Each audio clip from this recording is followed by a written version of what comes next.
안녕하세요, 일예입니다. 오늘은 용인시 처인구 모현읍 모살리 산 45-14번지에 있는 오달재 선생의 묘소와 선생의 부친 오윤회 선생의 묘소에 왔습니다. 보시는 이미지가 오달재 선생의 묘역입니다.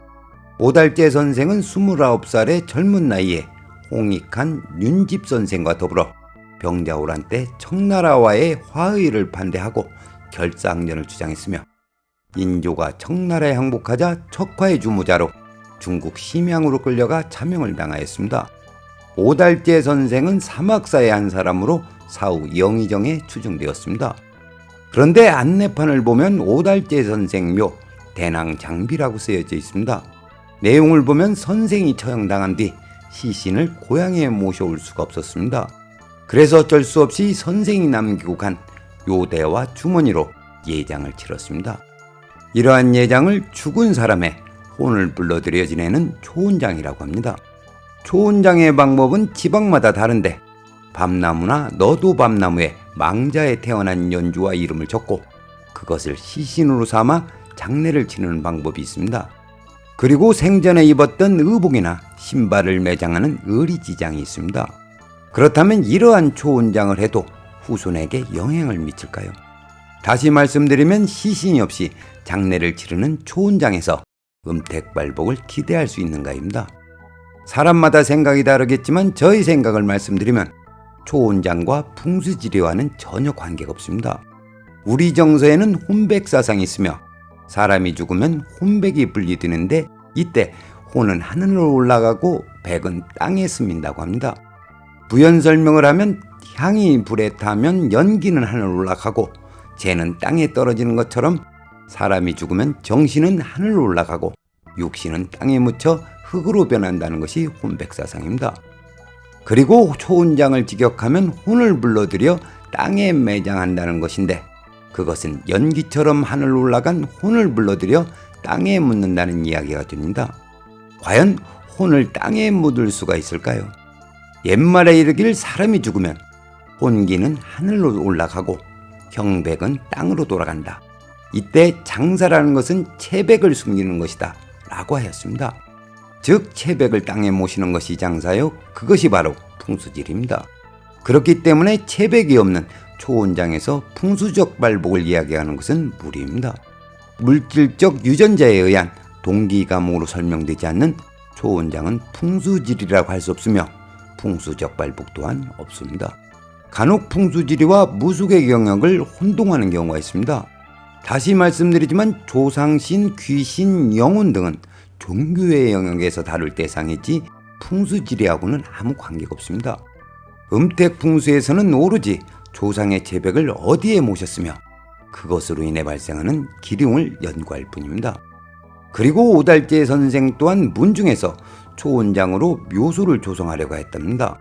그러나 남씨 부인이 혼을 불러 장사 지내는 것은 옳지 않다며 반대하였다고 합니다. 훗날 부인이 돌아가시고 손자 때 이르러 선생의 뜻을 기리기 위해 선생이 사용했던 요대와 주머니를 묶고 대낭장비라는 비석을 세웠습니다. 다음으로 보시는 이미가 선생의 부친 오윤회 선생의 묘소입니다. 오윤회 선생의 생물연대가 불분명하여 오달재 선생에게 영향을 미쳤는지 알 수 없습니다. 그러나 진열에 모셔졌기 때문에 훗날 가문이 번창하는데 많은 영향을 미쳤다고 판단합니다. 지도를 보시면 인기우선으로 달려온 생기가 선생의 묘소에서 진열을 생성하고 척박하게 점열이 이루어졌습니다. 그리고 남은 여기는 후천 손방 130도로 빠져나가 멈추었습니다.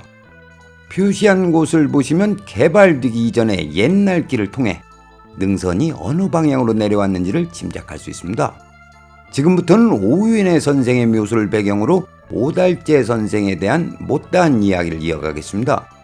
해주옷이 명문가 출신인 오달재 선생은 별시문과에 장원급제하여 병조좌랑, 홍문관, 부교리 등 여러 요직을 거치며 승승장구하였습니다. 그때 병자호란이 일어났고 선생은 오랑캐와는 화친할 수 없다는 신념을 굽히지 않았습니다. 그 결과 처자식과는 생리별하고 먼 이역당에서 죽임을 당했습니다.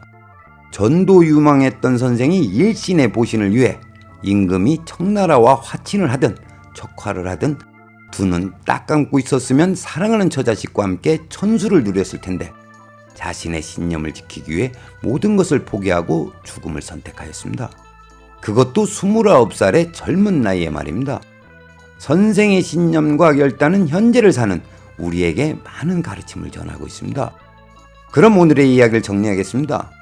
오달재 선생에 관한 영상을 준비하면서 선생의 죽음을 길로 볼 것인가 아니면 흉으로 볼 것인가에 대해 자문자답하였습니다. 앞날이 창창한 젊은 나이에 먼 이역 땅에서 차명을 당했다는 것은 분명히 흉사입니다. 그러나 구국의 신념으로 스스로 죽음을 선택했고 그의 충절이 인정되어 영의정에 추정되었습니다. 그리고 역사는 선생을 충신으로 기록하고 있으며 그의 결기 또한 지금까지 인구에 회자되고 있습니다. 뿐만 아니라 선생의 죽음으로 청나라로부터 조선의 자존심을 지켰고 나아가 해조시문중은 지조와 절개를 상징하는 가문으로 발전하였습니다. 해서 선생의 죽음이 길인지 흉인지 저는 답을 내지 못했습니다. 오늘은 여기까지 하겠습니다. 시청해주셔서 감사합니다.